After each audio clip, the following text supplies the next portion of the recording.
Bonjour à tous. Le feu est désormais fixé à Chenôve en Côte d'Or. Près d'un hectare de broussailles a été ravagé par les flammes hier à la mi-journée dans la commune.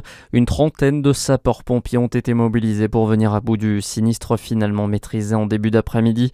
Dans un contexte de forte vigilance, la Côte d'Or et la Saône-et-Loire sont placés ce samedi en vigilance orange pour les feux de forêt. En Gironde, ce sont près de 42 000 hectares qui sont partis en fumée depuis mercredi. L'incendie, toujours hors de contrôle, continue sa progression en direction de Bordeaux.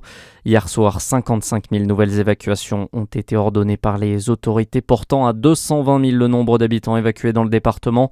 En parallèle à Biscarrosse, l'incendie qui sévit depuis jeudi, lui, a perdu en intensité. 3 000 habitants ont pu regagner leur domicile hier soir. La sécheresse continue de gagner du terrain dans le Jura. De nouvelles restrictions d'eau entrent en vigueur dans les secteurs Nord-Jura, Seille, Plateau calcaire et Haute-Chaîne, désormais placés en alerte sécheresse renforcée pour les particuliers et les collectivités. Des mesures de restriction qui concernent notamment l'arrosage, le lavage des véhicules ou encore le remplissage des piscines.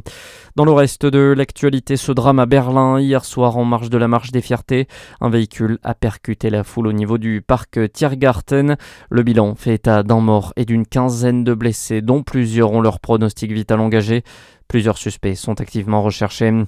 Un nouvel animateur du périscolaire placé en détention provisoire hier à Angers. Un homme de 26 ans mis en examen pour agression sexuelle sur mineur, enregistrement et détention d'images pédopornographiques. Il avait été interpellé jeudi dernier après qu'un enfant de 4 ans a rapporté certains faits à son père. Il avait prévenu ensuite les forces de l'ordre. Et puis en foot, quatrième succès consécutif pour le DFCO. Les Dijonais se sont imposés hier 3-0 face à Sochaux pour l'avant-dernier match de préparation. Le club reste invaincu après 5 matchs amicaux depuis le début du mois de juillet. Dernier match de la préparation estivale samedi prochain face à Nancy. Excellente journée sur Fréquence Plus.